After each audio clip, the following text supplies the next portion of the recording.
Hey everybody, thank you for joining me again. Welcome to Danette's Kitchen. I just wanted to jump online really quick. We've got really kind of ominous weather happening outside. They said a storm was coming through, and this morning I thought it was going to be like a snowstorm, but it turns out it's not a snowstorm. It actually started raining this morning and then started having a little bit of sleet and hail, and now it's thunder, possibly some lightning somewhere off because it doesn't sound like it's very close. And I've heard that some parts of my community have lost power. Thankfully, I haven't lost power yet, but if I did, at least I'd feel confident that I could make it through the night okay, um, under the circumstances. But that's the question I wanted to bring to you. Are you ready? Are you prepared for if the power to go out like that? What are you going to do? Do you have flashlights or any kind of lighting source? I know some people want to use candles. Candles are okay if you have them in something that's not going to cause a fire and something that's going to be on a heavy enough base that you can put down on a table with nothing around it so that you don't have any issues with it. And then do you know what kind of candle it is? How quickly the wax will burn? Because some candles will actually last longer than the other candles. Shabbat candles, which can be found in the grocery store, typically last about 5 hours. I believe it's 5 hours that they last.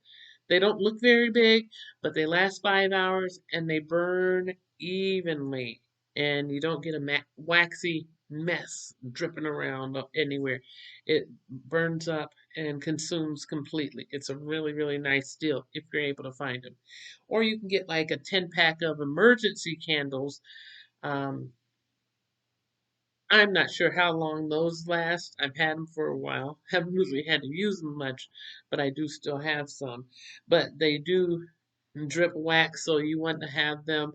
If it's a candlestick, you want to have it in a candlestick holder and maybe have a saucer or something larger underneath because when the wax starts dripping down, it's going to go around that bottom bowl and it's going to drip down um, to the bottom. You know, things like this, it can just melt away on the inside. When it's done, it's just gonna, it'll be done. You can get big pillar candles. If you have a big pillar candle, make sure that it's on a solid base. And if you can get a lantern type situation where you can put it inside that and close the door, and that there's still space up around the top so that the oxygen can flow, the air can flow freely in that. That way you'd have light and you wouldn't have to worry about the light blowing out if you had your windows open, which probably nobody does in the winter. Um, and if you have cats or some sort of pets that like to jump up and jump around, you want items to be where they're not going to just knock it over and start a fire because that's the last thing that you need right now. Um, Other things that you can use: flashlight. There's a variety of flashlights, and I've talked about these sort of things on my channel before, but because we're in a state where a situation where the world is going through some stuff right now, and there's a war with Russia and Ukraine, and who knows how large that conflict is going to get. But we need to be prepared now for whatever is coming up, including power outages, whether it come from a storm, like I said, they have, the weather is kind of ominous outside right now, or if it's from an EMP. If it's from an EMP, what are you going to do? Electromagnetic pulse. So you want to have some kind of options if you go to flip the switch and the lights don't come on. This is a little light. It's like ridiculously bright. I got this as a thank you gift for volunteering, and I just keep it. Put it in my backpack. It's a simple thing to carry. I can slip it in my pocket. It's very convenient to carry with me. I do like the Maglite Mini because I've had this since I used to be a security officer and just wear it on the holster. Some people go for the regular Maglite, that's the big flashlight, but this is convenient. It's small. I could fit it in a purse if I were to carry a purse, which I really don't because Who wants to get mugged over a flashlight? But I can, carry it in my backpack. I can put it in my pocket or wherever. I like it because it does have a decent light and it goes from the regular light that pans out to narrowing all the way in to pinpoint on a specific object. So it's very handy to have. And to me, a mag light doesn't go out of style. And no, I'm not getting paid by any sponsor for talking about flashlights or any emergency preparedness stuff. I'm just sharing this information because it's important, and I think more people need to be prepared. And I know I keep saying prepare, prepare, prepare, but seriously, more people need to be prepared. Um, you can also get some people have been asking me today about different sorts of alternative power sources. In case, things were to go down, you may want to get like a little solar panel that you can fold up and put away, and if need be, you can take it out and stick it up in the window and have the wires run down going into a power source. These are rather small, you know, but they are doable. They work for me anyway. The Marlboro I got just because it was something different and I wanted to give it a try and see how well it would work for me. And it does have 167 watt hours, um, and it's a portable power supply. It's got your ports on the side that are good for USB, USC, um, two prong, three prong. Um, it also has a light, but for some reason my light has stopped working. The light is not working on the side at all. But as you can see, it's fully charged up. Hope you can see it. It's fully charged up, 100%, which is good. And it can be put onto AC or DC power, which I like. Small enough to fit in a lunch box and to be tossed on the side or underneath my nightstand in my bedroom. Will hold enough power for 7 hours. So CPAP machine can get plugged up and work all night with that. Dr. Prepare is my go-to favorite. And like I said, these are kind of small, but this is for my own personal preference. And for me, I wanted to have more than one because I don't want something big and bulky that I'm trying to drag around in my older age. And I wanted to be able to have something that I could have that's in the bedroom for like CPAP, nebulizer, those kinds of supplies if necessary.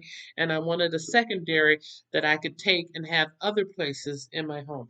This one has two lights on the front, which still does work. And you've got different um, places to plug in, but you just have one area where the two or three prong can be used instead of having multiples like the other one. But one of the things that I do like about it, let me see,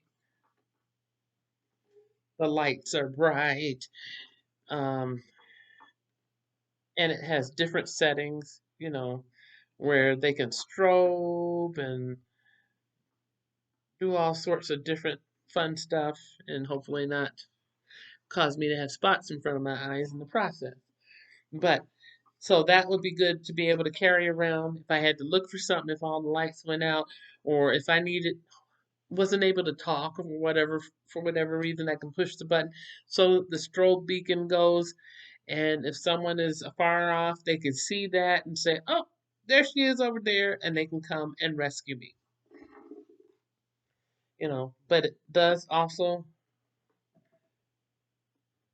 like, when I turn it on,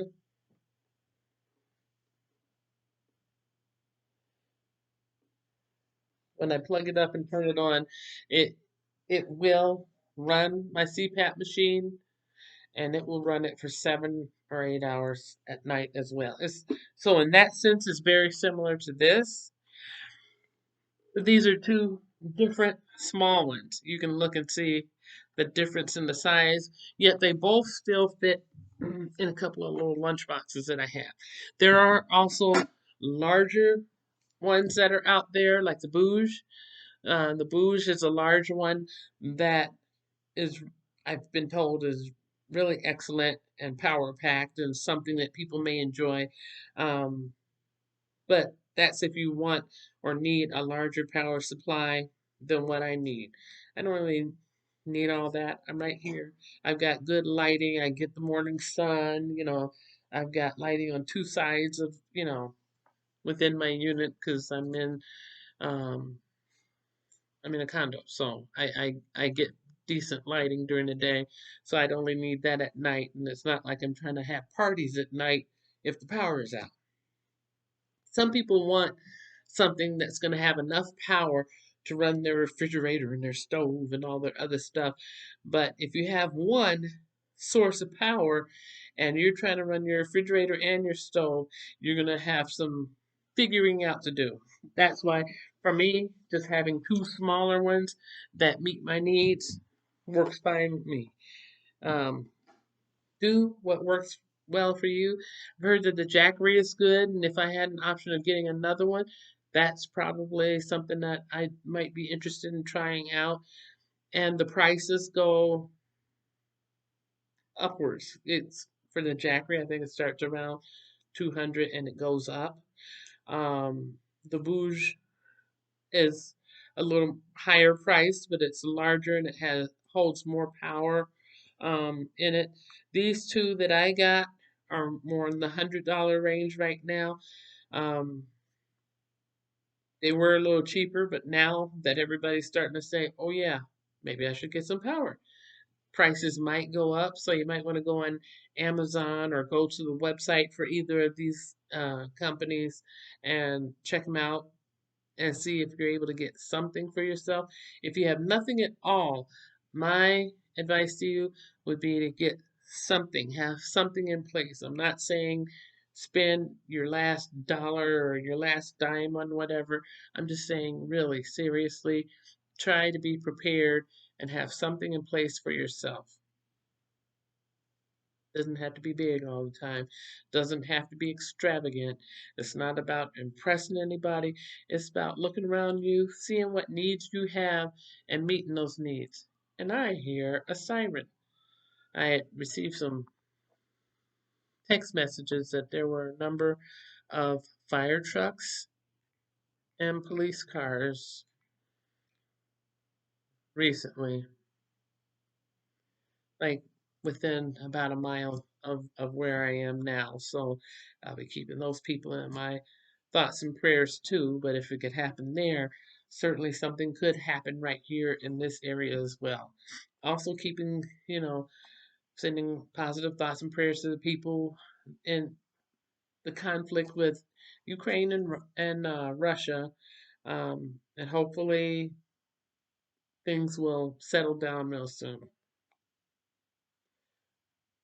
Oh boy, just got another text message that now there is a news van over there, like within a mile of where I am. So I suppose there'll be something on the news tonight. But let's get back to the point. Are you prepared if the lights go out? Whether it be through a conflict, whether it be through a storm, whatever may come. It could be straight line winds, like I've told my story before about moving here to this city, and within a few days of moving, um, straight line winds came, knocked a tree down. This is 30 years ago, and knocked the power out for many blocks around me. And I was not familiar with the area, so I was kind of stuck. All I had was food that I had moved in and put in the refrigerator. I wasn't thinking about prepping back then, but I tell you, all it takes is for your food to go bad in the refrigerator, you not to have anything stored away in the cupboards, no canned goods. I wasn't prepared. I was just living on the day to day, which a lot of people do that sometimes. And I'm not trying to judge anybody, but sometimes that's what we do. But if you're living on the day to day, understand that hard times do come up. And when they come up, they're not always knocking at your door, letting you know, hey, get ready because I'm coming. Sometimes you just have to take some initiative and start getting stuff together just to have a little something backed up. If you get sick, what are you going to do? Do you have food stored up for if you do get sick? That's as simple as a yes or no. Because having some food stored up can make the difference between you being able to get through a pandemic or whatever situation easily or with a lot of difficulty. Are you alone? Do you have other family or friends or support system? What plans do you have in place? Seriously, think about this stuff. There's people in Ukraine that's trying to bug out. They are trying to bug out now. Were they thinking 6 months ago that they were going to be in this situation, that they were going to have to be getting the heck out of their homes and running for their lives? I don't know. I'd guess probably not. Who wants to think those kinds of things about themselves, or their lives? I mean, but things happen, and life happens, and life means change. Now, whether or not you choose to grow, whether or not you choose to be prepared for it, that is up to you. What choice do you want to make? Hopefully, this storm will blow over calmly and not cause a lot of damage. Hopefully, whatever's going on about a mile away from me is not too terrible. But from the last message that I received, there's like 12, 12 trucks. So 12 fire trucks and 2 ambulances and some police. So I don't know what it is, but it doesn't sound good. Tomorrow, hopefully you'll join me because I want to show you my storage and how I've prepared things and put things away so you can get a better sense of what I'm talking about regarding storage of items and everything. And tomorrow I'm also going to be doing the the chicken. So if you're interested in watching about the mango chicken, and it's not going to be lumpy or chunky um, mango in with it. It'll be nice and delicate and creamy because you want it just as nice and creamy so that when you eat it, it just flows down your throat, just like if you were having like some carrot stew or pumpkin stew or other things. So I look forward to seeing you tomorrow, and I hope that you are getting prepared. I hope that you're looking around you, seeing what needs to be in order. And if everything is not quite the way you want it to be, start taking notes, writing some things down, and seeing what you need and how things need to be so that you can start working on those things. Because they say a journey of 1,000 miles begins with one step. Your preparation begins day by day. It doesn't mean that you have to like conquer the whole world, but try to get something done if you're able to. And try to organize things in a way where it's like, okay, I can find what I need. So we'll talk about storage ideas. We'll prepare this meal tomorrow. I hope to see you, and thank you for joining me today. And have a safe and peaceful night.